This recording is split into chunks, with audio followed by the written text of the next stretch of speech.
Perdido al sur del mundo, el archipiélago que forma las Islas Malvinas fue en 1982 testigo de una guerra impensada, en la que un país sin historial reciente en guerras enfrentaba a una de las potencias más grandes del mundo.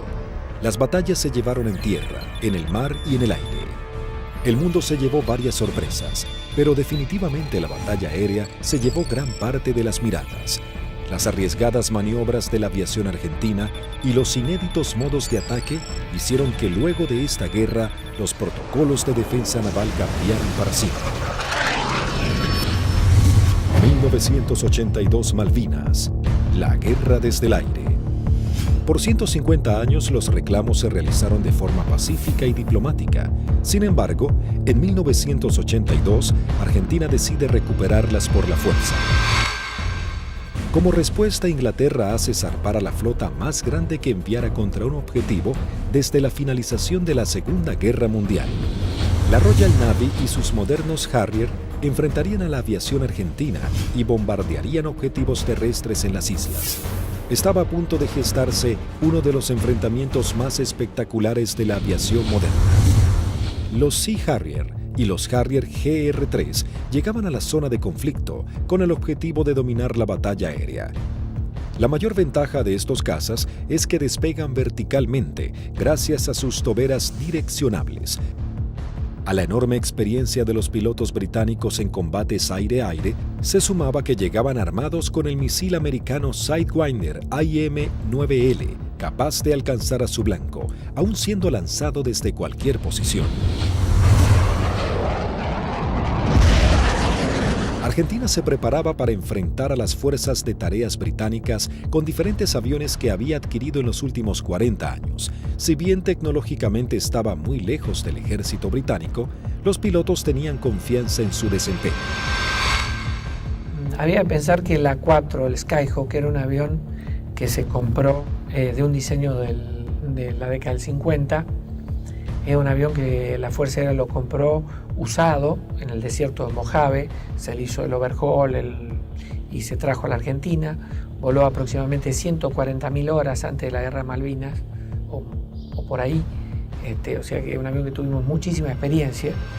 La flota de la Fuerza Aérea Argentina estaba compuesta por las máquinas que para el momento eran antiguas. En 1955 había iniciado un plan de renovación de sus cazas y bombarderos pesados.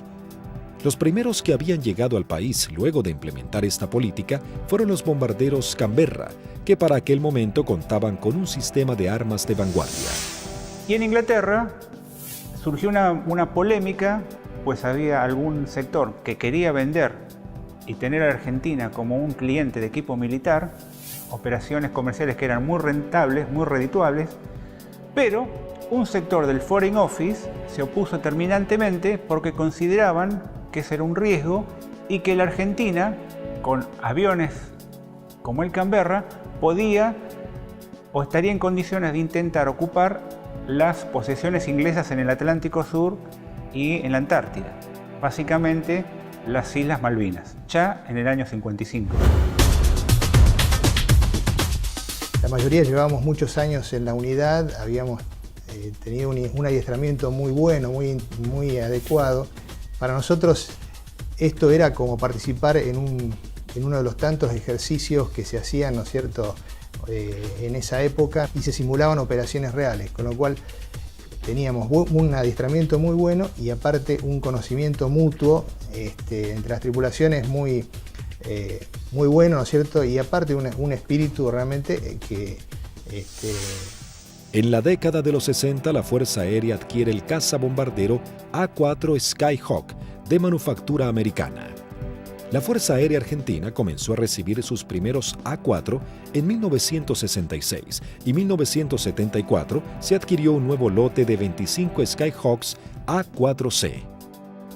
La Fuerza Aérea Argentina también contaba con un avión de combate de fabricación nacional, IA-58 Pucará.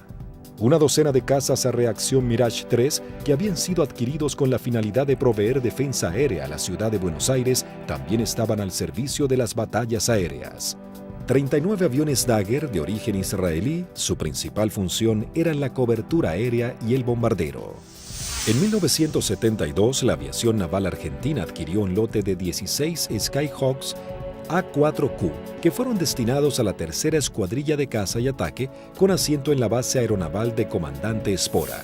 La tercera de caza y ataque con Skyhawk había desarrollado numerosas técnicas o tácticas propias para atacar naves a mar abierto. Era una unidad, de ese punto de vista, muy experimentada y reconocida inclusive por su capacidad. Estos Skyhawks, a diferencia del A4B y C, se caracterizaban por ser un sistema de armas capaz de operar desde el portaaviones argentino 25 de Mayo. Pero para finales de 1981, los veteranos Skyhawks habían llegado al límite de la vida útil y la escuadrilla estaba a punto de pasar a retiro. Estaba pasando la escuadrilla por uno de sus peores momentos de la historia. Mejor dicho, el peor momento de la historia. 7 de los 10 aviones que contaba la escuadrilla estaban fisurados. Y eso significaba el cambio de las alas para poder seguir volando con seguridad.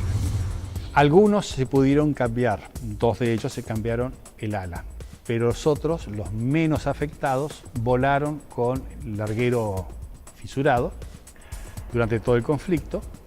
Y con respecto a los cohetes eyectores de asiento, también se ordenó que mientras durasen las operaciones no se iban a considerar vencidos esos cohetes, así que volamos con los cohetes de eyección vencidos. Así que el material nos encontraba a principios del 82 con solamente 3 aviones en servicio y que podían volar gracias a que la Fuerza Aérea nos había facilitado en préstamo 3 cohetes eyectores de asiento. Eso sumado a las falencias que ya se veían arrastrando de a tiempo, como los cañones de 20 milímetros que se trababan y que nunca fueron cambiados como pedíamos por los cañones DEFA de 30 milímetros que tanto éxito habían tenido los israelíes con su incorporación. Siempre tuvo apoyo la escuadrilla, pero llegaba un momento de transición. La incorporación de los aviones superestandar significaba que se iba a dejar de operar este sistema de armas, donde una escuadrilla que se estaba formando recibía todo el apoyo y la otra escuadrilla que estaba cerrándose de alguna manera. Finalmente, la Armada Argentina acababa de adquirir una nueva tecnología francesa, el cazabombardero embarcado Super Étendard, capaz de lanzar el misil AM-39 Exocet concebido para ataques a unidades de superficie. La segunda escuadrilla de ataque, aeronaval de caza y ataque equipada con Super Étendard, era una unidad de élite de alta tecnología, pero que recién estaba recibiendo sus aviones y tenía como tarea desarrollar y aprender a utilizar este arma que era muy potente y que no tenía equivalente en la región. También se contaba con un lote de cazas a reacción Air Macchi 326 GB y Air Macchi 339, que tenían la capacidad de poder operar en terrenos desfavorables y pistas cortas. La Operación Rosario, cuyo objetivo fue recuperar el control argentino en las Islas Malvinas, se llevó a cabo en las primeras horas del 2 de abril de 1982. Un grupo de comandos anfibios de la Armada Argentina desembarcó en las islas, redujo a la pequeña guarnición británica y tomó posesión del gobierno. El 2 de abril de 1982 estaba destinado en la 5ª Brigada Aérea, en el grupo 5 de caza, y a las 7 de la mañana, la presentación normal que hacíamos todos los días, nos enteramos que habíamos recuperado nuestras Islas Malvinas. El 2 de abril, cuando fui hacia la escuadrilla, cuando ingresé, ahí me enteré que habían tomado las Malvinas. Una sensación de incertidumbre. Así que me encontraba de oficial de guardia y en ese momento recibo la noticia de la toma de Malvinas. Me tomó totalmente de sorpresa. Bueno, yo pertenecía al escuadrón 1A4C, que tenía su asiento en la ciudad de Mendoza. Estábamos haciendo unas prácticas en la base de Río Gallegos. Era una práctica usual que tenía la Fuerza Aérea en aquellos años de desplegar escuadrones, se llamaban escuadrones móviles, al sur de nuestro país, como para que todo el personal estuviera adiestrado y conociendo un área de un posible conflicto. A partir de ese momento nos preparémonos para lo peor. Tras el estupor mundial y el fracaso en las negociaciones, el gobierno de Margaret Thatcher envía su flota al sur de Sudamérica. La Fuerza de Tareas Británicas estaban compuestas por diversas unidades de combate, portaaviones, destructores, fragatas misilísticas, submarinos, buques de asalto, logísticos y de desembarco. Sorprendentemente y ante la incrédula mirada del mundo entero, Argentina se preparaba para enfrentar militarmente a una de las potencias más grandes del planeta.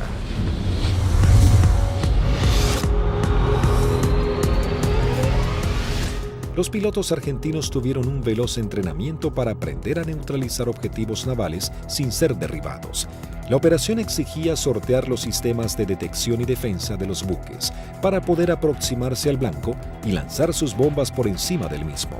Había que equilibrar la inferioridad tecnológica con la capacidad humana.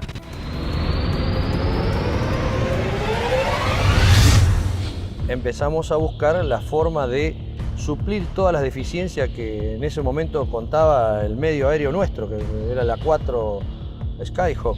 Y obviamente no teníamos contramedidas electrónicas para afectar tanto los radares como los lanzadores que poseían los británicos.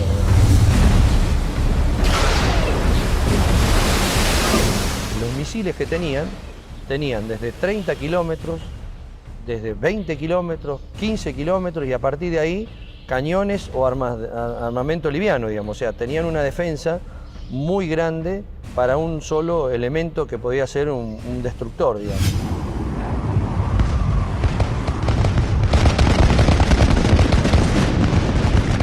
Entonces determinamos, con ayuda también de la Universidad del Sur, cuáles eran los niveles de vuelo que teníamos que realizar para poder volar bajo el lóbulo y no ser detectados por el radar. Eso nos dio a qué altura teníamos que estar en función de la distancia a donde podíamos encontrar el blanco. Y en la última parte, ya desde unos 50 kilómetros del blanco, teníamos que volar por debajo de los 15 metros, bastante pegados al agua, para no ser detectados por ese lóbulo. Dentro de los 20 kilómetros ya nos tomaba. Pero esa demora impedía que los sistemas de armas dirigidos por radar pudiesen apuntarnos con mayor anticipación y eso evitaba de alguna manera o demoraba la posibilidad de ser derribados. Los aviones debían volar a escasos metros del suelo, no más de 10 metros a velocidades que oscilaban entre los 900 y 1000 kilómetros por hora. La mayoría no poseía radares y las comunicaciones debían ser mínimas para evitar ser detectados. Las maniobras eran realmente arriesgadas, pero parecía ser la única forma de poder enfrentar a la moderna flota británica. El adiestramiento de vuelo rasante era complejo y arriesgado.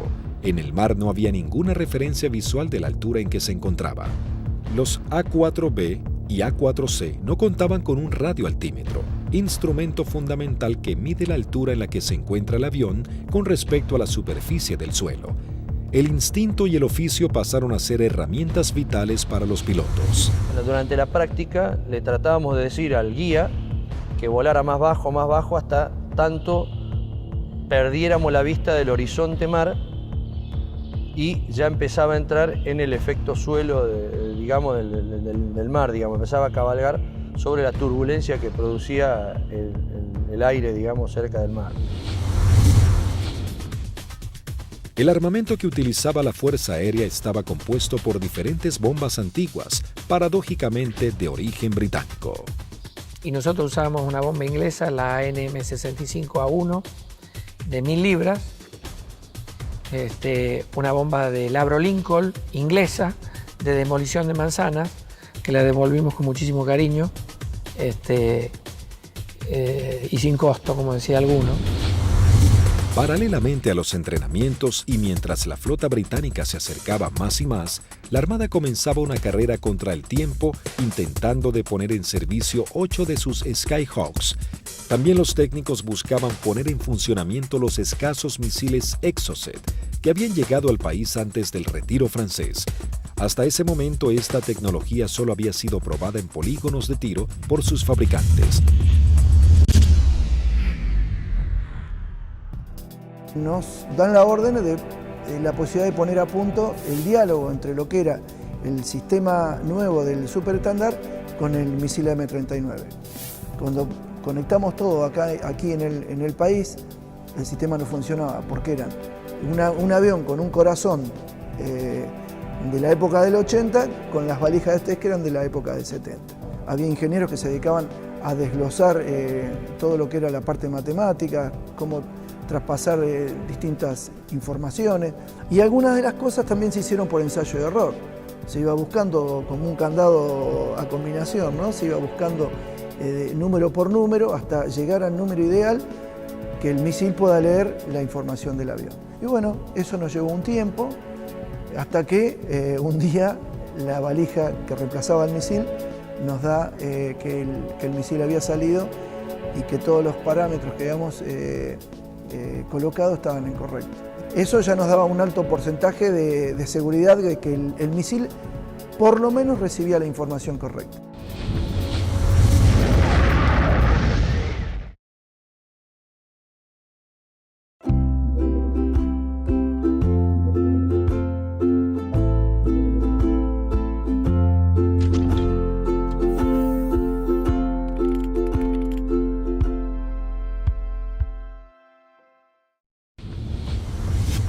El 25 de abril, la flota británica llega a la zona y realiza sus primeras operaciones bombardeando las Islas Georgias del Sur y retomando su control.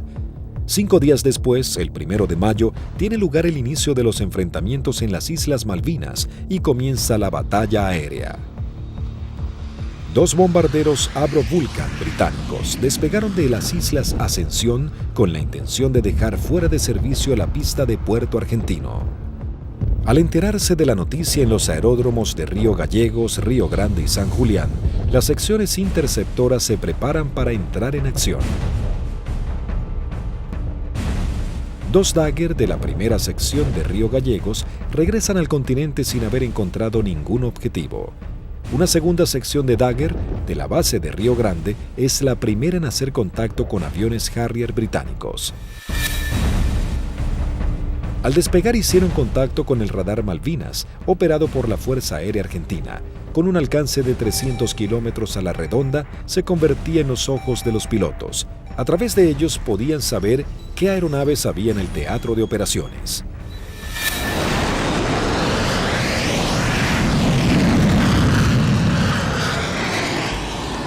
Tienen 2 pichones para ustedes a 120 millas náuticas, 20 grados firme.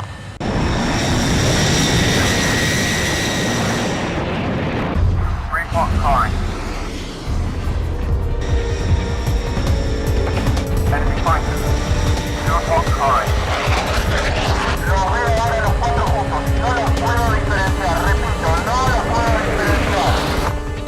Los 4 interceptores comienzan a dar giros buscándose unos a otros, los argentinos con 22.000 pies y los Harrier 4.000 pies más abajo. Ahora los tienen a 9 millas de frente y a 1 milla del costado derecho.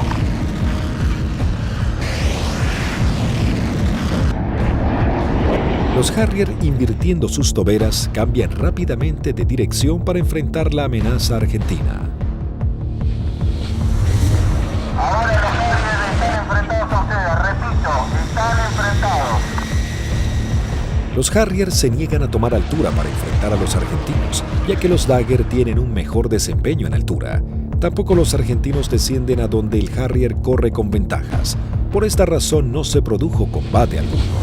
Esa misma tarde se produce la primera baja cuando el primer teniente Ardiles, en uno de los Dagger, armado con misiles Chaffee y cañones, pone rumbo solitario a las islas. Dirigido por el radar Malvinas, aún Eco se acerca a su misión, sin saber que en realidad se aproximaba a una trampa mortal.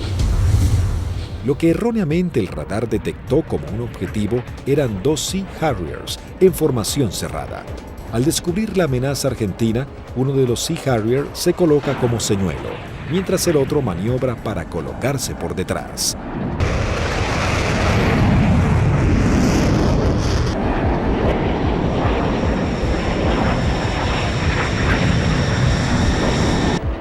Ardiles se coloca en posición de disparo y lanza un misil Chafford que es evadido por el piloto británico.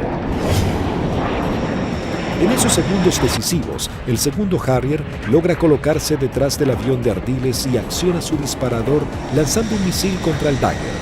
El piloto argentino no pudo eyectarse. Tras patrullar la línea de la costa, 3 Dagger de la base aérea de San Julián prosiguen hacia Puerto Argentino. Antes de llegar se encuentran frente a 3 buques británicos que están bombardeando el área. El destructor y las 2 fragatas abren fuego contra los aviones argentinos sin poder alcanzarlos. En ese momento el capitán Di Meglio lanza sus bombas sobre el destructor. Luego los Dagger inician el escape mientras una patrulla de Harrier va a su encuentro. Los aviones británicos abortan inmediatamente su ataque cuando 2 Dagger armados con misiles se interponen entre ellos y la escuadrilla para facilitar el escape de los argentinos.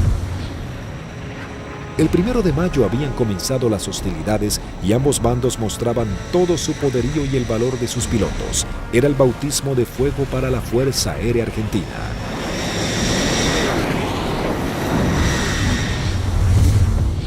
La guerra aérea había comenzado con los primeros enfrentamientos. Los británicos entraban su base de operaciones en la isla Ascensión y desde los portaaviones Hermes e Invencible. El objetivo principal era inutilizar la pista de Puerto Argentino, así dificultar las comunicaciones entre la isla y el continente, comprometiendo las posibilidades de los pilotos argentinos. La pista fue desde ese momento uno de los blancos principales de los Vulcan y los Harriers británicos. La primera baja en la pista es el mismo 1 de mayo, cuando los Sea Harrier bombardean al Pucará del teniente Yukik, alcanzando a su piloto y gran parte del personal que trabaja en el lugar. Fue el primer contacto con la guerra en sí, digamos, ¿no es cierto? En definitiva, nosotros habíamos tenido ya el aviso que había sido atacado Puerto Argentino a eso de las 4 de la mañana, y a partir de ahí nosotros entramos a movilizarnos y tratar de sacar los aviones, porque la mayor debilidad era el momento de puesta en marcha. Es decir, uno estaba sentado y había gente que estaban apoyando en la puesta en marcha del avión, que también la inexperiencia por ahí, uno se pregunta por qué había tanta gente, pero todo con el ánimo de colaborar y que los tiempos para que saliera lo más rápido posible fuera corto.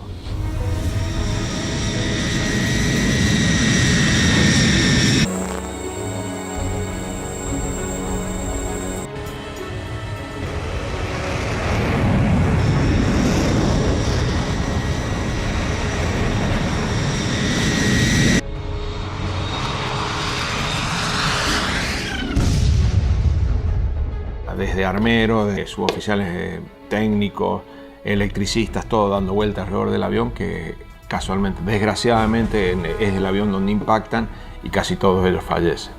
A partir de allí, los arribos a Puerto Argentino eran muy arriesgados. Entonces llegamos a Puerto Argentino el 17 de mayo al atardecer. Y me sorprende cuando llegamos porque no hay nadie recibiéndonos. Aeropuerto fantasma, no había absolutamente nada. Veía el cráter, estaba lleno de esquirlas y mientras estaba mirando eso, de pronto veo una camioneta que se empieza a acercar a la distancia de la cabecera opuesta. Para la camioneta, se baja un conscripto y me dice: corra jefe que hay alarma roja. Y empezamos a sentir ruidos de turbinas y se aproximan 2 Harriers. Y habríamos hecho unos 30, 40 metros cuando miro a la derecha y explota una bomba en la cabecera 26, un poco más alejada, unos 100 metros de la cabecera 26. Los Harriers pasaban, hacían la PAC, la patrulla aérea de combate en San Carlos, y a la vuelta con una bomba de 1000 libras en el medio, tiraban la bomba y se volvían. O sea que la cantidad de alarmas rojas era muy abundante. El 2 de mayo, el submarino nuclear británico Conqueror hunde al crucero Ara General Belgrano. En la operación mueren 323 marinos argentinos. La guerra había comenzado de la manera más cruda para Argentina.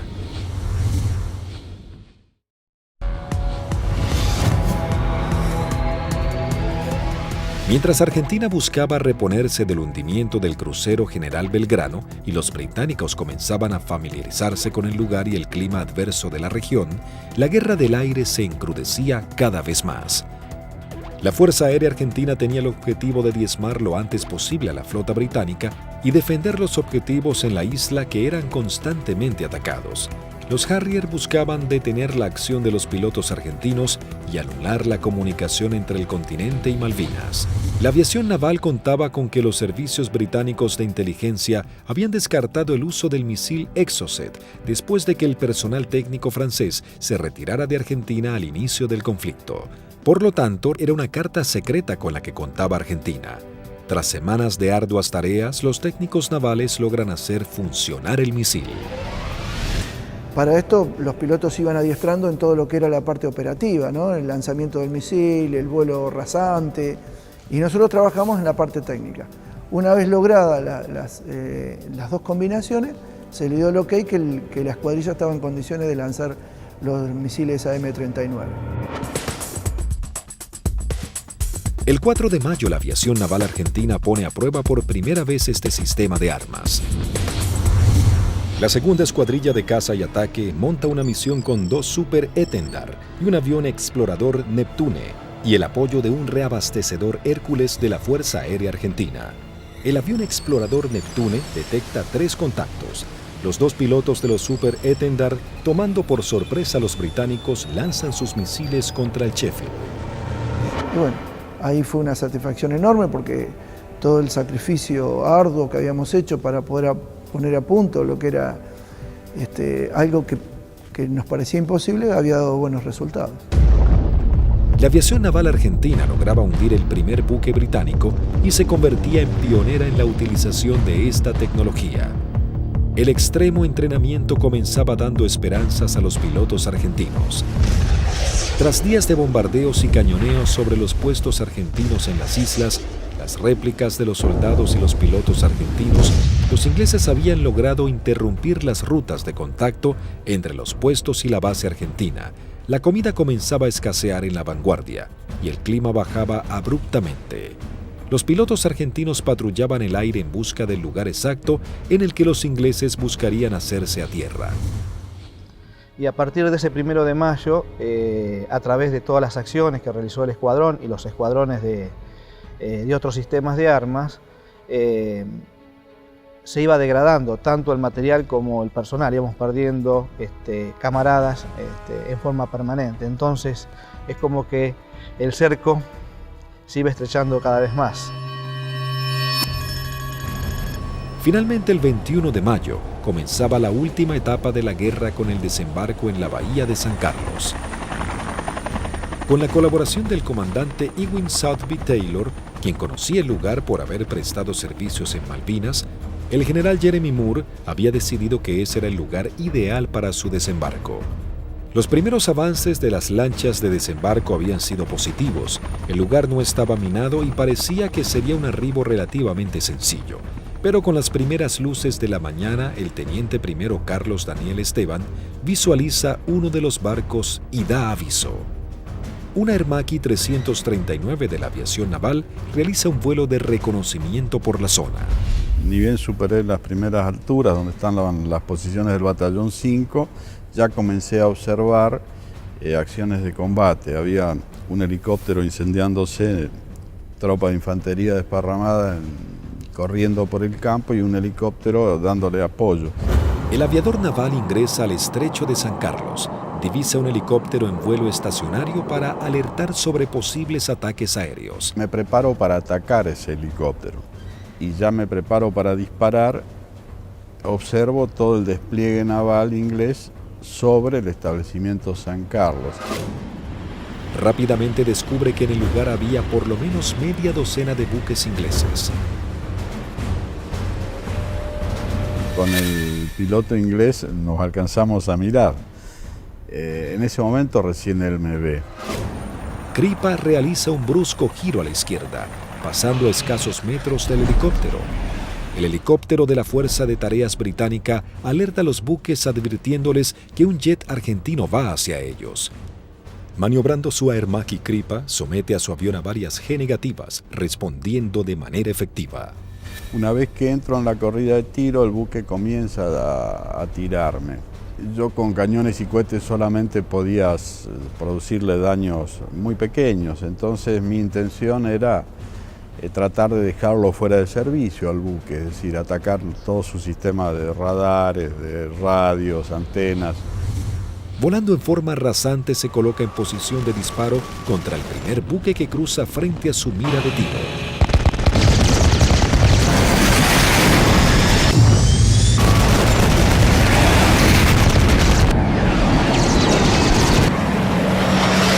Tuve que recobrar muy fuerte mi avión con mucha fuerza para no pasar y cortar sus antenas.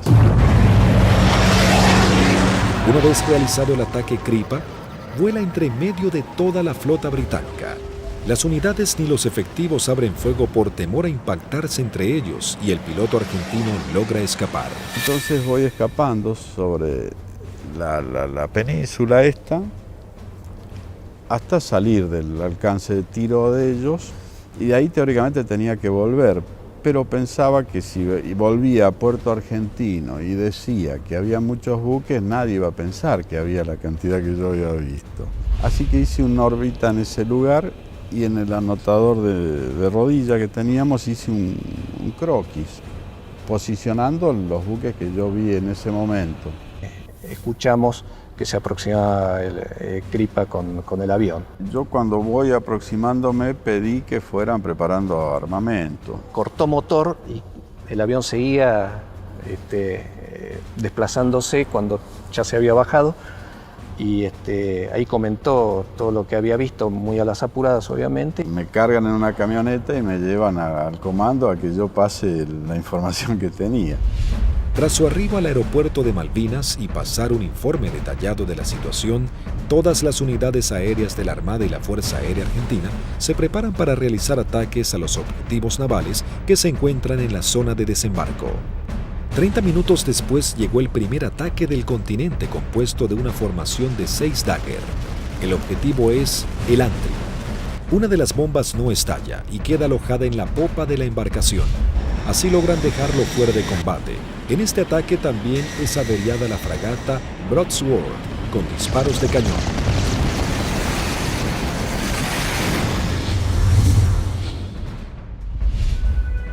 En Río Grande, las escuadrillas de Dagger y A-4Q navales parten para atacar blancos ubicados en el estrecho de San Carlos. Argentina intentaba dominar el espacio aéreo en el archipiélago.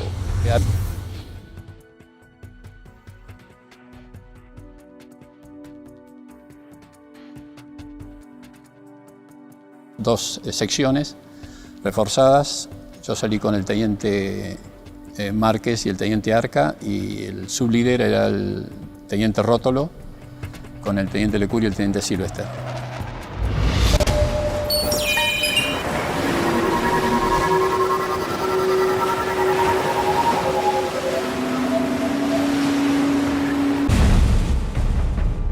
Tres Dagger logran atacar a la fragata Arden lanzándole sus bombas de 500 kilogramos.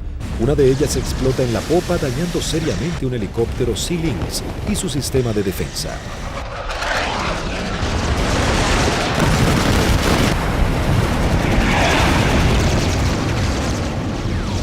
En ese instante, 3 A-4Q navales se aproximan en vuelo rasante a la bahía Ruiz Puente en búsqueda de algún blanco.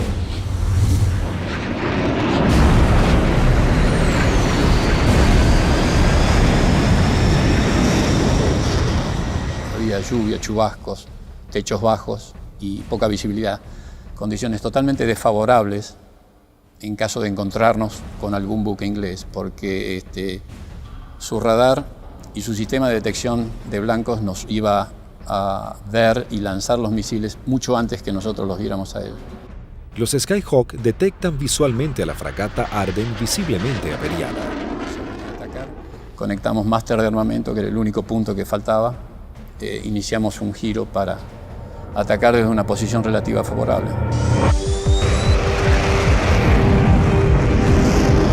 Los 3 A4Q navales se aproximan en vuelo rasante a 900 km por hora. El teniente Márquez, quien vuela último, ve el impacto producido por una de las bombas de 250 kilogramos del capitán Alberto Filippi, que da de lleno en la popa, elevando una gran bola de humo y esquirlas.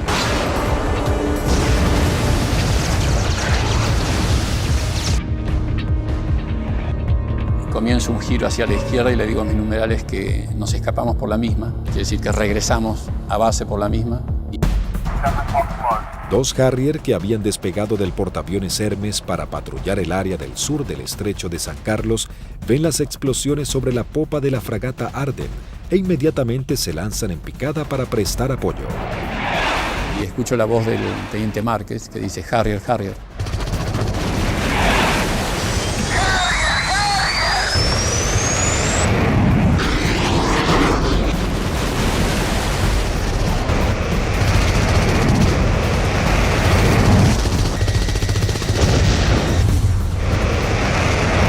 Mientras el otro Harrier va tras el A4Q del capitán Filippi y le lanza un misil Sidewinder.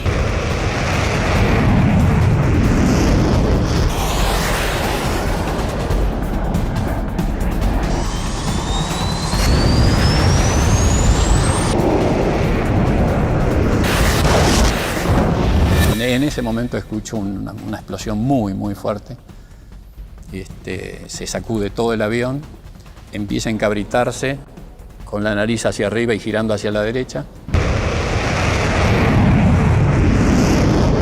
Miro hacia la derecha, estaba girando y veo un Harrier que se aproxima como para un remate demasiado cerca para mi gusto. Entonces le digo a la división, me dieron, me eyecto, estoy bien. Una fuerte explosión, un golpe muy fuerte en todo el cuerpo, me desmayo. Cuando recupero el conocimiento estaba descendiendo en paracaídas sobre el estrecho de San Carlos. El impacto fue bastante más fuerte de lo que yo me hubiera imaginado. Tuve suerte porque el mismo paracaídas, una vez que entro en el agua, se acuesta y el viento lo infla y el viento mismo me sacan de abajo del agua y me lleva hacia la costa, ¿no? En la costa, bueno, llegué, estaba realmente agotado.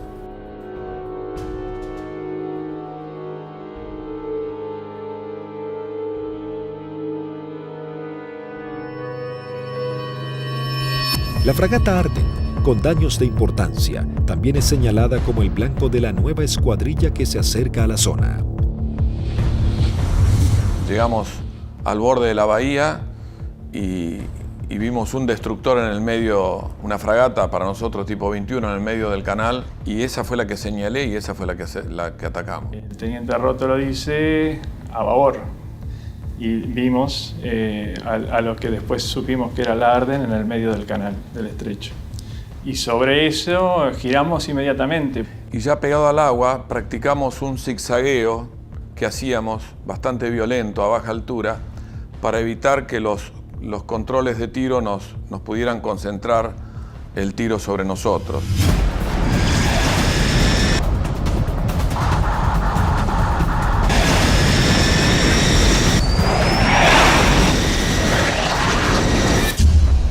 Lo que parece una eternidad antes tiene que ascender a 60 metros, 200 pies, nivelar el avión y empezar a hacer puntería si quiere que la misión sea efectiva. Yo vi que se inundaba el mar de piques y uno sigue con esa trayectoria, ya no tiene otra alternativa.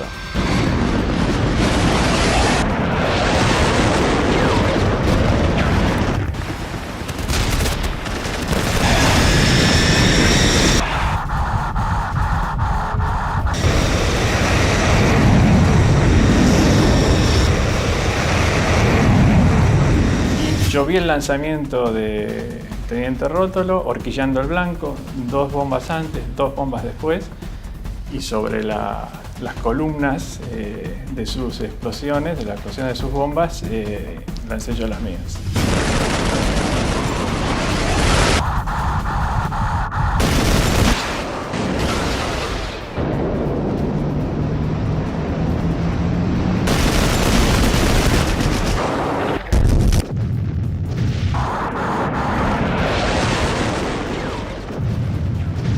mientras lanzaba intentaba no perderlo de vista, porque de hecho estábamos con combustible muy marginal y él tenía un equipo que yo no tenía a bordo, que era el BLF, que es un equipo de navegación y que le permitía una navegación precisa. Mi seguridad de hacer el camino más corto de regreso al aeropuerto era mantenerlo a él a la vista. A pesar de todo el fragor del ataque, alcancé a decirle: rompo por derecha y me voy por el morro del costado, y al poco tiempo un silencio y poco a poco fueron apareciendo. Primero Lecour, después Sylvester. Y ahí nos volvimos a juntar. Por un lado teníamos la satisfacción del deber cumplido y por otro el sabor amargo de haber perdido, bueno, lo que las estadísticas dicen que se pierden en este tipo de ataque a unidades navales. El 50% de las unidades que salen normalmente no regresan. Sí, es un ataque, es violento, es muy violento lo que se vive en la cabina. Debido a los ataques que sufrió ese día, la fragata HMS Ardent se une en las frías aguas del estrecho. Sin embargo, las fuerzas terrestres británicas preparan el avance a Puerto Argentino.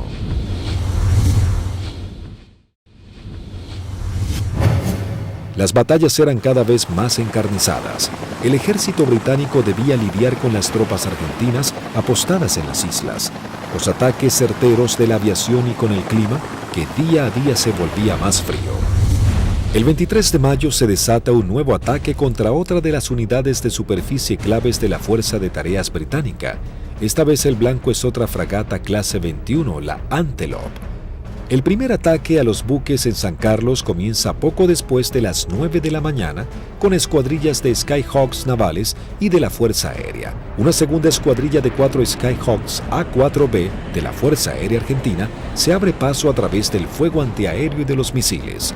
Los A4B a cargo del primer teniente Luciano Guadagnini y el alférez Gómez se dirigen hacia la fragata Antelope para atacarla. Guadagnini inicia su corrida de ataque, lanza su bomba y es alcanzado. El impacto deja su avión fuera de control, pero el piloto logra enderezar su A4, aunque no pudo evitar la colisión contra el mástil de la fragata. El piloto no alcanza a eyectarse antes del impacto.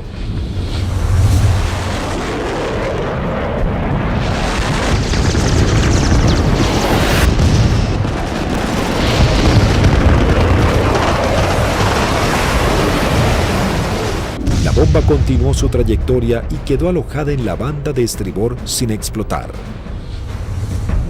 Tras la primera incursión, el ataque a la nave continúa con los A4Q navales, que se aproximan rápidamente en vuelo rasante por la isla Gran Malvina. Pude recorrer bien pegado al terreno en la isla Gran Malvinas y llegamos lo que vendría a ser al cordón muy bajo que hay, pero de unos 450 metros de altura.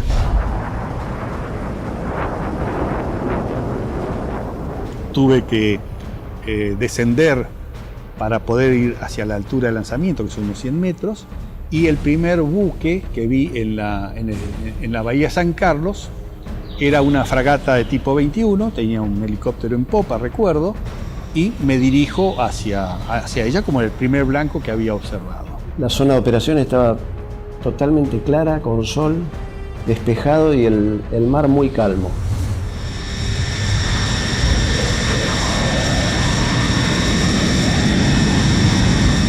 Todo era como en las ejercitaciones que siempre hacíamos con flota, un buque que simulábamos el ataque, el buque que nos apuntaba, pero esta vez en vez de apuntarnos tiraba también. Inmediatamente que entramos a la bahía, empezaron a tirar. Y tiraban ya de tierra, se veían los fogonazos, sobre todo de la derecha y del frente.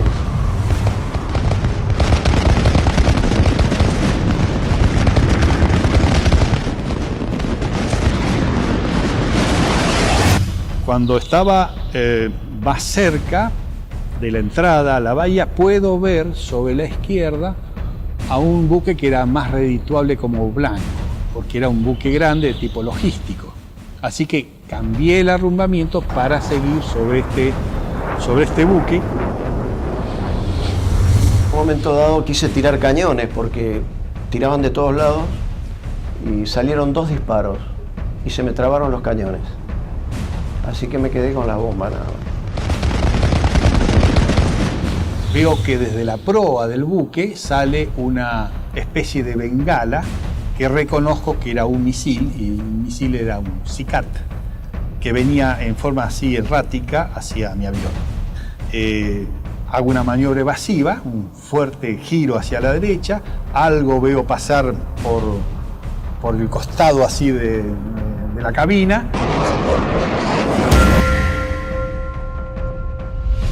Pero evidentemente el misil ese me había sacado en la corrida de puntería, que si bien no me derriba, logra el objetivo de que yo no pueda lanzar con mayor precisión las bombas, y evidentemente mi salva fue larga.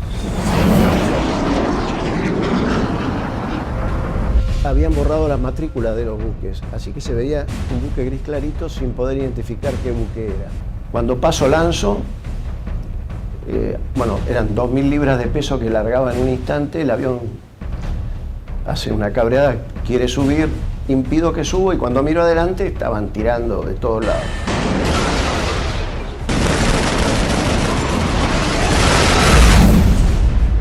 Cada uno debía completar su escape de la mejor manera. Como cuando estaba del otro lado, digo yo, bueno, por donde yo vine no había nada, así que voy a volver por el mismo lugar. Me comunico en esos momentos con los otros dos pilotos que escucho en la frecuencia. Se los escuchaba contentos porque, bueno, estábamos regresando. Yo aterricé, controlé normal el avión, no tuve ningún problema. Cuando llego al extremo de pista, aterriza su bizarreta, pero él venía con las 2.000 libras de bombas, revienta una cubierta en el aterrizaje y se empieza a ir de pista. Y ahí se eyecta y, bueno, fue una eyección fallida. Termina falleciendo a raíz de la eyección. Así que cuando salgo a los 600 metros, tenía la pista adelante, me dicen que aterrice del lado derecho, le pregunto por qué, me dicen que aterrice del lado derecho nuevamente, reafirman y bueno, cumplo esa orden de aterrizar sobre el lado derecho, y en la carrera de aterrizaje veo que había un A4 que estaba en pilón, apoyado sobre la nariz, en el tren principal y la nariz, y sin la cabina.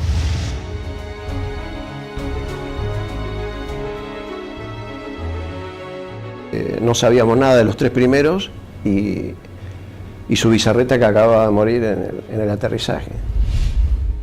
Aunque dañada severamente, la Antelope aún continúa a flote. Esa noche, mientras se intentaba desarmar una de las bombas, estalla. Automáticamente se produce un incendio masivo y la nave se hunde. Con los británicos en tierra, listos para marchar a Puerto Argentino, la aviación se esforzaba más y más para frustrar sus objetivos. Por las noches, los Canberra arrojan bombas pesadas para hostigar blancos en las áreas donde las tropas británicas poseen puntos fortificados de artillería, logística y puestos de mando. Se usó la táctica, digamos, del tiro a gran altura, pero auxiliado por el radar.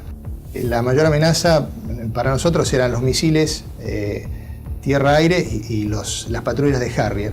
En la última oportunidad que tiramos sobre Monte Kent, el radar nos avisa de que se estaban acercando una patrulla de Harrier y nos fue dando las posiciones relativas, o sea, nos avisa que estaban a 25 millas, nosotros hacemos el tiro, realizamos la maniobra evasiva, a partir de allí le damos al avión la máxima velocidad posible, ¿no es cierto? Vemos que se acercan hasta 20 millas y luego empezamos a perder, digamos, a ganar distancia con respecto a los Harrier, con lo cual esa fue una amenaza concreta que no llegó a acercarse a la distancia de tiro. Con las primeras luces de la mañana del 25 de mayo, el mayor ataque de la aviación argentina comenzaba a gestarse. El almirante Woodward, jefe de la Marina Británica, previendo la situación, rápidamente despliega sus unidades para sostener los ataques. Los observadores navales argentinos mantienen actualizada la posición de los buques enemigos mientras las escuadrillas llegan a la zona. En el continente, los dos Super Étendard de la Armada Argentina preparaban los misiles AM-39 Exocet para un segundo ataque sobre la flota británica con un rumbo de acercamiento diferente para lograr una mayor efectividad.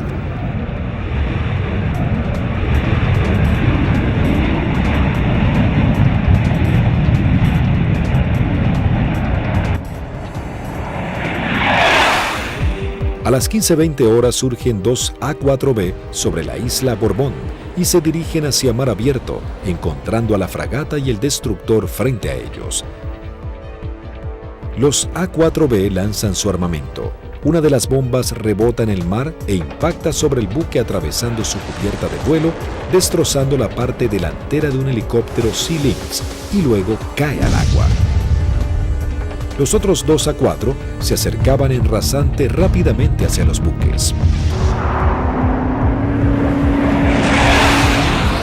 Yo iba del lado izquierdo y mi guía del lado derecho, y como no teníamos radar obviamente, el control lo hacíamos con nuestros ojos. A mí me tocaba controlar desde el frente a la izquierda y el guía del frente a la derecha, no teníamos otra alternativa, digamos.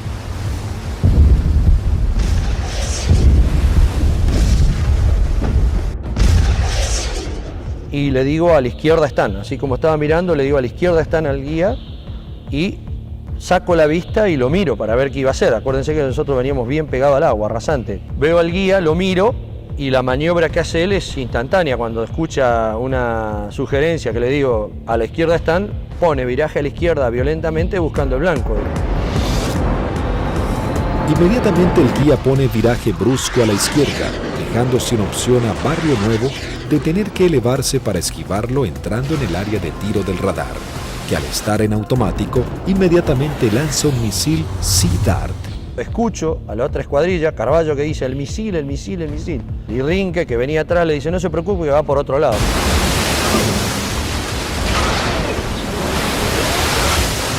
Claro, no iba para ello, salía hacia la derecha para nuestros aviones, digamos, y para mi avión. Entonces. El misil Sea Dart necesita un tiempo para nivelarse e ir tras su blanco. Como los aviones argentinos ya estaban muy cerca del blanco, lograron pasar por debajo sin que éste pueda derribarlos. Dije, bueno, ahora por tiempo no me va a alcanzar más, porque yo iba aproximadamente a 900, 950 km por hora y el misil iba ya a 1.6, 1.8 de Mach, hasta que girara y todo, aproximadamente volaba, calculan alrededor de 1 minuto 10. No nos alcanzaba más, digamos.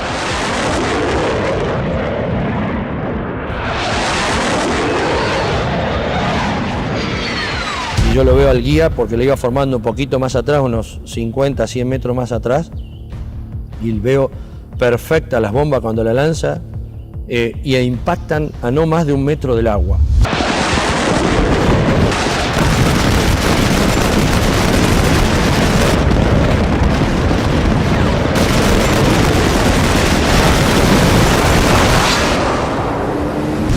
De inmediato se desata un incendio incontrolable, corte de las comunicaciones, electricidad y pérdida completa del control de la nave. Cuando aterrizamos en Río Gallegos, estaban columnas de mecánicos, los primeros 200, 300 metros con banderas, saludándonos. Dijimos, yo pensaba, mirá qué bien, estaban festejando el 25 de mayo, digo, contento que volvemos los 4 aviones, espectacular, bárbaro. Y cuando vamos a la plataforma para estacionar, vemos que hasta el jefe de escuadrón viene a recibirnos y algunos pilotos. Y yo no entendía nada, y yo como era el último avión, yo no me preocupé. Y cuando bajo, el jefe de escuadrón me maltrató. ¿Qué hizo? ¿Qué hizo usted, Alfredo? Yo le digo, el avión está en servicio, le digo, puede volar, no lo rompí, no hice nada. Le digo, está bárbaro. No, pero ¿qué hizo? Y ya me agarra de la solapa, eso no me lo olvido más. Así de la campera, de lo que le quedaba del chaleco salvavidas, y le dice, ¿pero qué hizo, señor? No sé. Me despeiné en el vuelo, le digo, estoy desilustrado, no tengo ni idea. No, ¿qué hizo? Acaba de hundir un buque en 20 minutos. 19 hombres sucumben inmediatamente en el ataque y se hunde 20 minutos después de ser alcanzada. Al mismo tiempo que los A-4B de la Fuerza Aérea ponen rumbo al continente, un Hércules de la Fuerza Aérea Argentina reabastece al este de las Islas Malvinas a 2 Super Étendard de la aviación naval. Ellos ya están preparados para un nuevo ataque con misiles Exocet.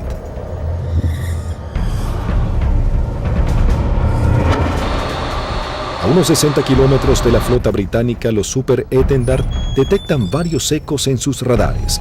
Eligen los más grandes y mientras toman altura de lanzamiento, los datos son transmitidos a sus misiles de manera automática.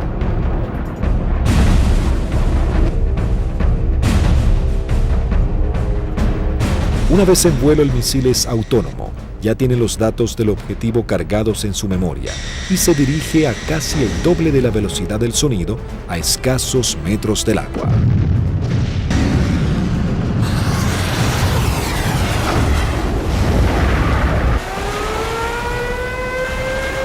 Nuevamente los británicos lanzan una alerta de combate. Los navíos ordenan despegar helicópteros con equipos para señuelos antimisil. Uno de los Exocet impacta en el buque e inmediatamente se desata un incendio que destruye elementos vitales para la operación anfibia que se desarrolla en San Carlos.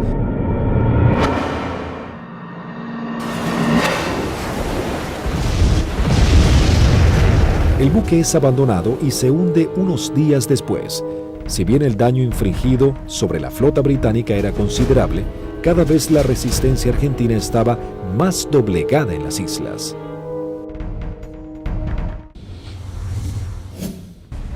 La guerra llegaba a su nivel más desesperante con las bajas temperaturas. Las tropas británicas se preparaban para avanzar por tierra. Sin embargo, los soldados argentinos apostados en las islas no cedían posiciones y los bombardeos aéreos azotaban a la flota británica. Las fuerzas argentinas, visiblemente cercadas en Darwin, resistían con el apoyo de la aviación. El 28 de mayo se proyectó atacar a las posiciones inglesas con los aviones IA-58 Pucará, que desde el 21 de mayo estaban asentados en Puerto Argentino. Conocíamos bastante la zona porque era la zona misma donde nosotros habíamos operado antes. Es decir, a los alrededores de lo que habíamos utilizado como campo de aterrizaje nuestro, era la zona donde ya estaban los ingleses aproximándose hacia el pueblito donde estaba la base, digamos, lo que quedaba de la base. Yo alcanzo a ver algo que se mueve, levanto y hago una ráfaga de cohetes, siento una voz en la frecuencia de mi radio que me dice desde tierra en Darwin: siga tirando que están ahí, siga tirando que están ahí. Y ahí empiezo a sentir dos disparos también que me empiezan a impactar en el avión. El Pucará, si tiene alguna cosa, es la maravilla del gran poder de absorción de impactos, digamos, porque la manera que yo sentía que me pegaban, digo, me van a desarmar el avión. Yo trato de salir, como los impactos que me pegaban eran casi todos del lado derecho, quiero virar el avión hacia la izquierda y ahí el avión ya no me responde. Bueno, entonces ahí tomo la decisión de eyectarme. Muy bajo, yo ya estaba, creo que no más de 15, 20 metros del suelo. La sensación de estar colgado en un paracaídas no la tengo porque fue como si hiciera un salto desde un techo al suelo, porque fue todo demasiado rápido. Tengo grabado en la memoria que pasa el avión abajo mío todavía y el agujero a través de la cúpula por donde había salido el asiento. Y todavía que le siguen tirando porque se ven trazantes que van hacia el avión. No vi si el paracaídas se abrió, no sé, no supe nada. Ya me encontré en el suelo y enredado intenté salir corriendo y ahí me enredo en los cordones del paracaídas, que caigo, me vuelvo a levantar y tratándome de sacarme el paracaídas y pues ahí ya me agarran dos ingleses, me apuntan y se me acabó la historia, digamos. Con las bajas temperaturas, los plazos eran cada vez más cortos y los ingleses buscaban generar un desenlace rápido. La Fuerza de Tareas británica intenta cerrar su cerco sobre Puerto Argentino. Para lograr este cometido se organiza un desembarco anfibio apoyado de unidades navales en la zona de Puerto Fitzroy el 8 de junio. La Fuerza Aérea Argentina recibe la información del movimiento de dos buques de desembarco británicos. Rápidamente se preparan para lo que sería el día más negro de la flota. Se lanzan desde el continente dos escuadrillas de A4B, dos de M5 Dagger, listas para el ataque a objetivos navales, y una tercera armada con cañones para diversión. La primera escuadrilla de A4B divisa y bombardea el buque de desembarco Sir Galahad. También se bombardea la costa en donde los ingleses comenzaban a llegar.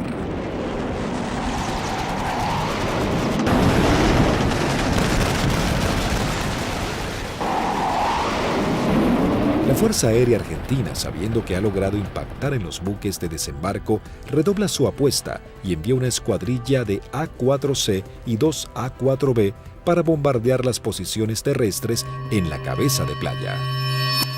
El día 8 de junio se me avisa por la mañana temprano de que, bueno, era uno de los seleccionados para que esa tarde, a través de un avión Learjet, pudiéramos volar hacia Mendoza y poder visitar a nuestras familias. Pero claro, antes de poder alcanzar esa meta había que realizar una misión, entonces todo cambia un poquito el ángulo de cómo uno está viendo esa misión. Por supuesto que nadie hablaba, ¿no? Todo en ese momento estaba muy consustanciado con sus cosas íntimas, recordando a la familia, bueno, recordando a algunos camaradas que también habían caído. Así que bueno, uno ya, ese es el último momento que uno tiene como para pensar en uno mismo y en pensar en sus familiares. Siempre nos despedíamos de los compañeros que se quedaban y el abrazo era interminable y como si fuera la última vez, ya que no éramos kamikaze como nos dijeron, sino que teníamos conciencia de los riesgos y que las chances siempre eran muy escasas para sobrevivir. Una característica que teníamos siempre en nuestra unidad es que el personal de mecánicos que preparaba nuestros aviones y armaba nuestros aviones se ponía siempre al costado de ambos lados de la pista, con banderas argentinas, con los trapos con que limpiaba el avión, con lo que tuviera, con la campera, como para saludarnos y darnos ánimo. A las 15 horas parten hacia las islas las primeras 2 escuadrillas de A-4B compuestas por 3 aviones cada una. Por diferentes inconvenientes, deben regresar 2 aeronaves al continente y debido a que solo un avión cuenta con el instrumento navegador, se juntaron todos quedando una formación de 4 Skyhawks. Previo abastecimiento, llegaron hasta las islas, donde descendieron a escasos metros del mar para no ser detectados. Aquí fue la primera complicación que observé.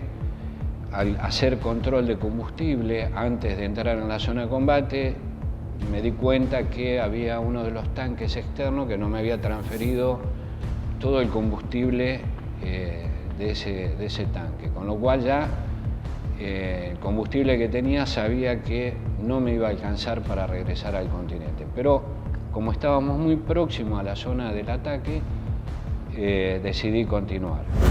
La sección ingresa a la isla Soledad con una formación escalonada sorteando la variada geografía del lugar para evitar ser detectados por los radares. Los pilotos saben que no cuentan con el factor sorpresa y que serán recibidos con un intenso fuego antiaéreo. Realmente dantesco, a pesar de que ya teníamos todos experiencia de que nos tiraran, pero era dantesco ver la cantidad de proyectiles 20 milímetros, 30 milímetros, artillería antiaérea y misiles de diversos tipos. Los A-4 sobrepasan las defensas aéreas y se dirigen rumbo a Bahía Agradable. En ese momento sucede algo inesperado para Sánchez. El numeral 4 lo sobrepasa, quedando él en 4º lugar. Inmediatamente yo traté de acelerar mi avión para volver a tomar la posición que yo tenía inicialmente en la formación. O sea, trataba de alcanzarlo a Vázquez pasándolo por la derecha. 2 Sea Harrier del Escuadrón 800 giran en círculo sobre Fitzroy. Uno de los pilotos ve aproximarse un avión en vuelo bajo desde el sudeste e inmediatamente le avisa a su compañero. En ese momento, no sé por qué razón, se me ocurrió darme vuelta a la izquierda de mi avión y mirar detrás del avión. Y lo que se veían eran impactos de proyectiles atrás de mi avión, inmediatamente en la cola, y se levantaban surtidores de aguas, varios piques detrás de mi avión. Sánchez, sin saber quién era su atacante, decide continuar con su maniobra para lograr colocarse tercero en la formación. Cuando está sobrepasando al alférez Vázquez, Bolsan, el líder, encuentra al lanchón de desembarco saliendo del seno Choi Seul. Cuando la ve, inmediatamente pone viraje y el resto de los aviones lo siguen, con lo cual los 3 aviones se me vinieron encima mío. Ninguno se había dado cuenta que yo venía tratando de ocupar mi posición, con lo cual los tuve que saltar por arriba, evitándolos, tomé altura, lo cual siempre era un riesgo, porque evitábamos tomar altura en la zona de combate porque era un tiro al pato, decíamos, de cualquier avión o cualquier buque que anduviera en la zona.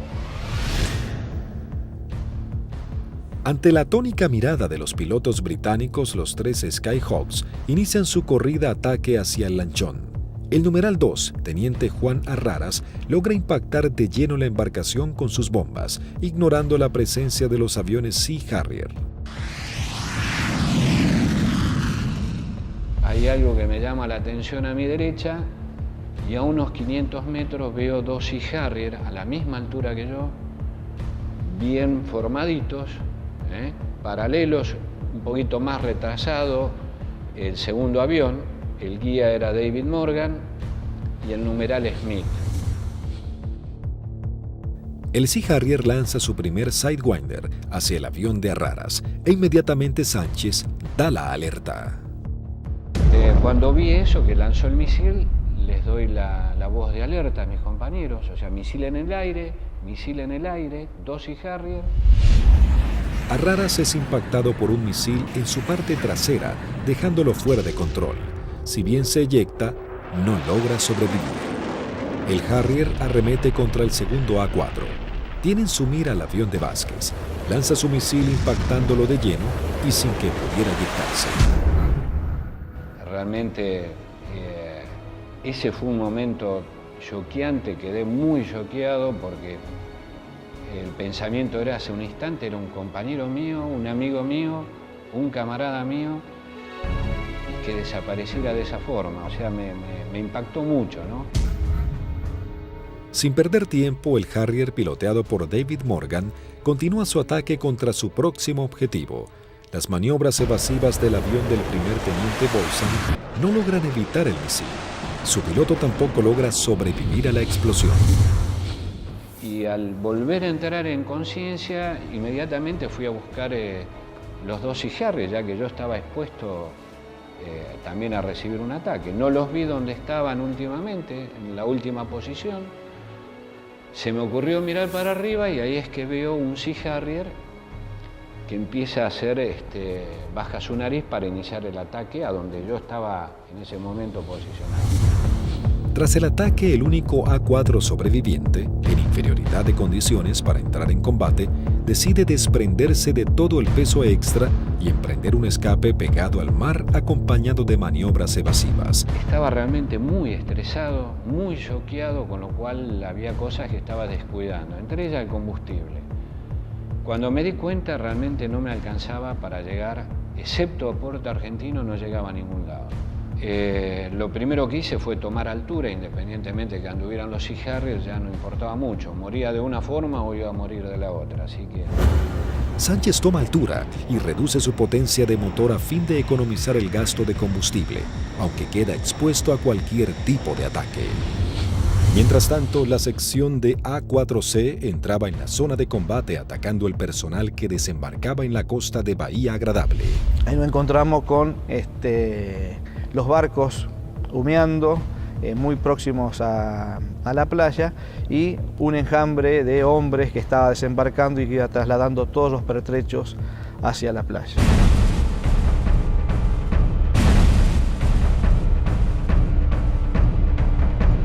A partir del momento en que nos visualizaron, comenzaron a disparar tanto con armas livianas como con los misiles Blue Pie, que son misiles transportados por un hombre.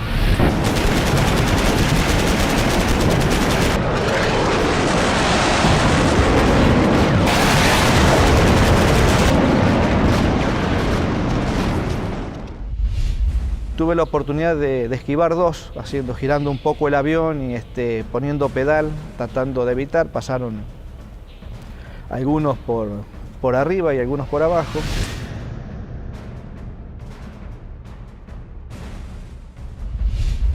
Siento también una explosión en la parte delantera de mi avión, que bueno, puede ser algún misil que me haya tocado, pero pude seguir operando, lancé las bombas. Y en el momento en que giro a la izquierda veo a mi numeral, que que está escapando hacia la izquierda con una luz roja que lo está siguiendo. Cuando gira hacia el otro lado veo al numeral del capitán Caffarati también con otro misil en la cola y le vuelvo a gritar, pero hace caso omiso, pero era a través o por el problema que yo tenía de mi equipo de radio. El Skyhawk del teniente Sánchez se encontraba expuesto en altura, con sus cañones trabados y sin combustible para llegar a la base. Toda su escuadrilla había sido derribada y no había sobrevivientes. De la decisión del piloto podría salvarse, caer prisionero o congelarse en medio del mar. Mientras tanto, en algún lugar sobre el océano Atlántico, el teniente Sánchez decide arriesgarse e ir en busca del Hércules reabastecedor, descartando la idea de regresar a las islas para eyectarse y ser tomado prisionero. Cuando vamos camino al reabastecedor, escucho la voz de momento del teniente Sánchez, el Pipi Sánchez, que había sido uno de los únicos sobrevivientes del ataque anterior. Tenía una última oportunidad si el reabastecedor, el avión Hércules, se había quedado en la zona, le quedaba una chance más. Con lo cual le hice el llamado en la frecuencia de reabastecimiento, me contestó.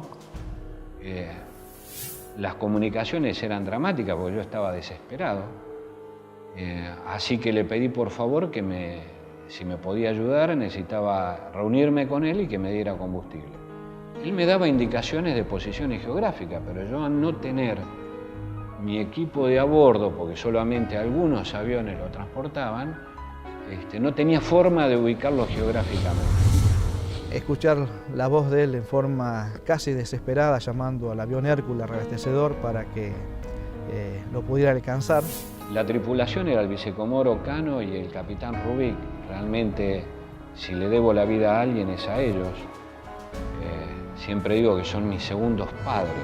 La situación era que la última vez que vi el indicador de combustible no me quedaban más de 400 litros, que prácticamente no da para nada, realmente no daba para nada. Con lo cual dejé de verlo porque lo único que hacía era producirme más estrés por no estar acoplado al Hércules. La tripulación del Hércules, en un gesto heroico, se aproxima bastante a las islas y le da la tranquilidad de decirle, quédate tranquilo, pibe, que ya estamos yendo para allá.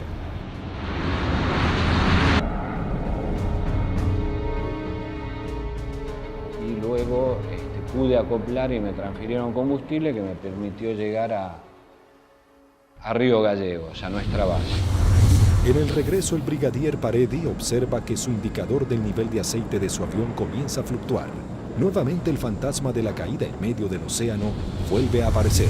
Con lo cual digo, bueno, puede ser que me hayan producido alguna perforación, esté perdiendo aceite y se grane el motor y acá me queda a mitad de camino.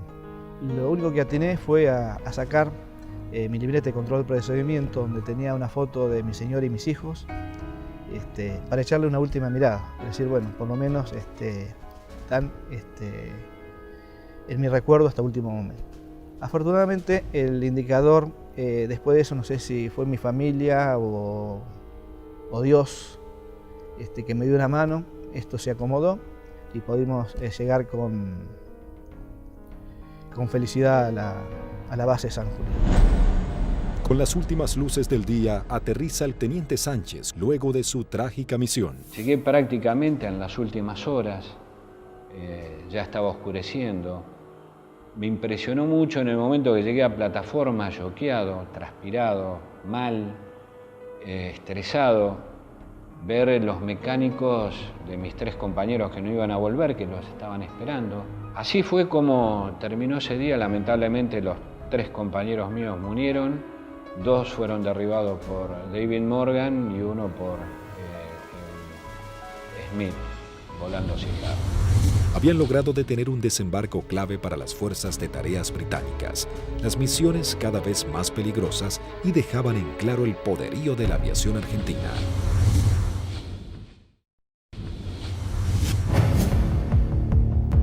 La guerra terminaba, sin embargo las misiones de la Fuerza Aérea eran cada vez más arriesgadas. El 13 de junio, a horas de finalmente firmar la dimisión argentina, comienza a tomar forma un ataque que podría haber cambiado el curso de la batalla final por las Islas Malvinas. El día 13 de junio, que fue ataque objetivo terrestre, en principio cuando comenzó el conflicto del Atlántico Sur, los pilotos teníamos cierta aprehensión a los ataques a objetivos navales, ¿no? Porque la fragata tenía de todo para defenderse. Cuando fue avanzando el conflicto y llegamos ya casi a los finales y los ingleses ya tenían buenas posiciones tomadas en tierra, realmente se complicaba el ataque a objetivo terrestre porque estaban las defensas terrestres, las aéreas y encima las navales. Había que sortear todas. Pero realmente era para lo que habíamos estado preparados toda la vida y creo que esa fue una misión en la cual los ingleses estuvieron sorprendidos de cómo nosotros llegamos al corazón del Estado Mayor que estaba en Monte Dos Hermanas, al pie del Monte Dos Hermanas. 2 escuadrillas de A-4B del Grupo 5 armados con 3 bombas retardadas por paracaídas toman parte de la última misión de combate de la Fuerza Aérea Argentina. La acción es osada y peligrosa, atacar y destruir el comando del Estado Mayor británico del general Jeremy Moore, jefe de las fuerzas británicas. En esa misión volamos casi unas 350 millas, un equivalente a unos 700 kilómetros, rasante. Iban tan bajos, tan rasante, que el chorro de los aviones quedaba marcado en el agua. Entonces me resultaba más fácil seguirlos. Y ahí escuchamos al radar Malvinas, que salió en frecuencia, y preguntaba, ¿hay alguien en frecuencia? Fue la primera vez que en mucho tiempo que el jefe de escuadrilla rompió el silencio de radio, el capitán Varela, y dijo, los nenes. Muy bien, dice Radar Malvinas, yo tengo, no los tengo, pero tengo una PAC al norte, 2 aviones, etcétera, etcétera.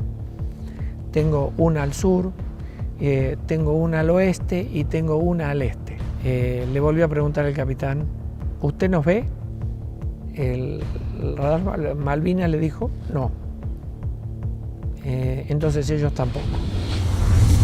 A las 12 horas del mediodía, las 2 escuadrillas ingresan al área de Malvinas para dirigirse a su blanco.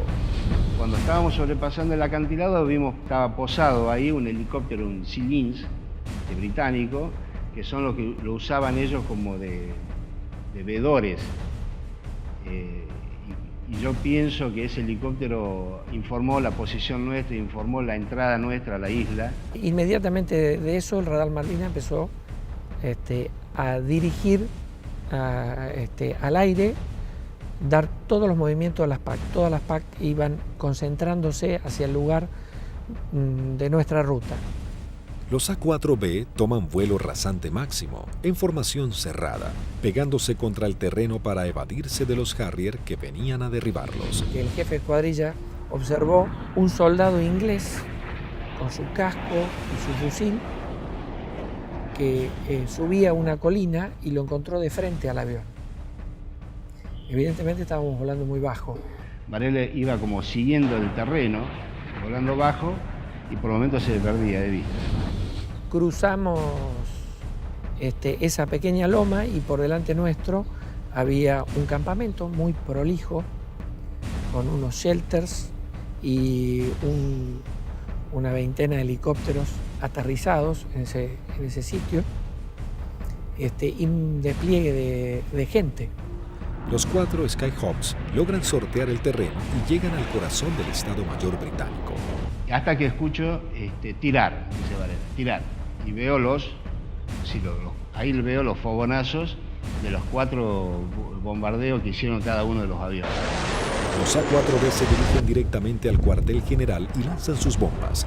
En medio del caos e improvisando la defensa, el general Moore escapa del ataque. pude ver el impacto de los helicópteros en marcha y el impacto de los cañones nuestros, una mancha marrón que iba pegando en cada uno de las puertas del helicóptero. Yo era la primera experiencia que tenía de haber tirado tan cerca. Incluso uno de los helicópteros despega y, digamos, nos pone el rotor de frente al avión. La segunda escuadrilla, al mando del teniente Cepeda, entra en acción realizando un segundo ataque sobre los cuarteles de mando. Cuando yo veo ese escenario, ordeno a mi escuadrilla tirar en ese lugar, ya sobrepasado el ataque de Varela, más adelante. Tiramos las bombas y bueno, vamos a salir. Yo salgo, sigo la línea de vuelo y venía un helicóptero, un Siquín, cruzando de mi derecha a izquierda. Y empecé a disparar a ojo, porque como la munición es trazante, me quedaba marcado por dónde iba la munición, entonces yo veía y movía el comando como para que barrerlo al helicóptero con la munición.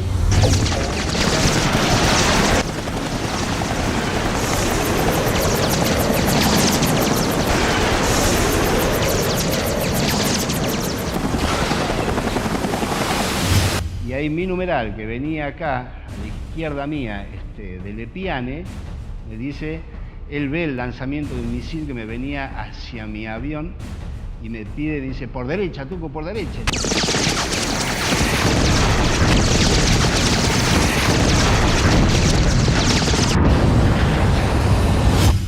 Decidimos salir en forma individual, atravesando las islas, con regreso al continente por a San Julián. Los A4B emprenden su regreso al continente volando rasante. Algunos de ellos con averías deben ascender para economizar combustible. Las situaciones individuales de los pilotos se vuelven complejas. Utilizo mi avión y veo a mi derecha, abajo a mi derecha, una sombra de un avión, de un perfil de un avión. Entonces, uy, es un Harrier. Me viene siguiendo un Harrier. Entonces ahí empiezo a hacer maniobras evasivas de viraje de máxima performance, de mucha G, tanto para la izquierda como para la derecha. Izquierda para la derecha. Y cada vez que nivelaba el avión, veía, estaba la sombra. Yo digo, pero este Cristo no se va. Digo, ¿cómo hago para sacármelo de encima? Miraba por el espejo, miraba por el otro espejo, miraba para atrás, parecía una lechuza, daba la vuelta a la cabeza así, miraba por un lado, miraba por el otro y estaba la sombra ahí. Era mi avión, era la sombra de mi avión. Empecé como a tranquilizar mi buque. Yo mismo me hablaba, me decía, tranquilízate Tuco, porque así no podés seguir, no podés. Estaba muy nervioso, estaba como que por el momento temblaba, no sé, una sensación muy rara de ese momento vivido ahí. El numeral 2 de la escuadrilla que nos seguía empezó a perder combustible, notar que perdía combustible en forma muy grande. Ese fue el alférez de Lepiane. Otro momento terrible de esa misión, cuando el piano me pregunta si qué hacía. Imagínate, el alférez me dice que voy al reabastecedor o me eyecto en la isla. Una decisión que yo, por más jefe de escuadrilla que fuera en ese momento, yo no la podía tomar porque estoy decidiendo sobre la vida de un camarada y de un amigo. Era muy difícil. Dije, Piano, encomendate en Dios, pedile a Dios que te ayude y decidí vos, no me lo pida a mí, por favor, decidí vos. Ya sabíamos que como estaba y con las transmisiones que recibíamos no volvía al continente, entonces le pedimos al reabastecedor que lo fuera a buscar. Él veía que a medida que se iba buscando a la coordenada donde nos canta, donde estaba el reabastecedor, él veía su indicador de combustible cada vez bajar más, me decía, tengo 500, tengo 300, tengo 200, yo decía, no llega a nada, no te busca nadie, no te rescata nadie, en medio del Atlántico no te rescata nadie.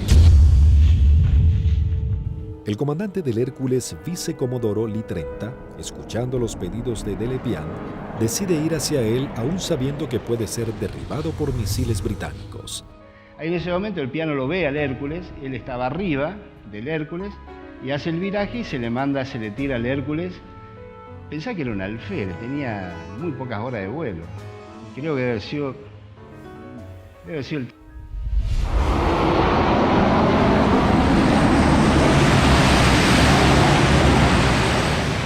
Ahí el reabastecedor se arrimó a las islas en un acto de arrojo terrible, ascendió lo buscó, lo encontró,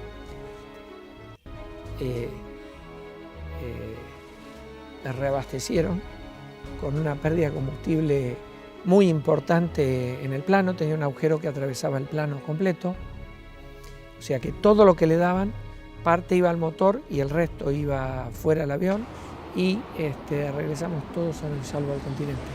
Todos llegamos, incluso de lesbianos.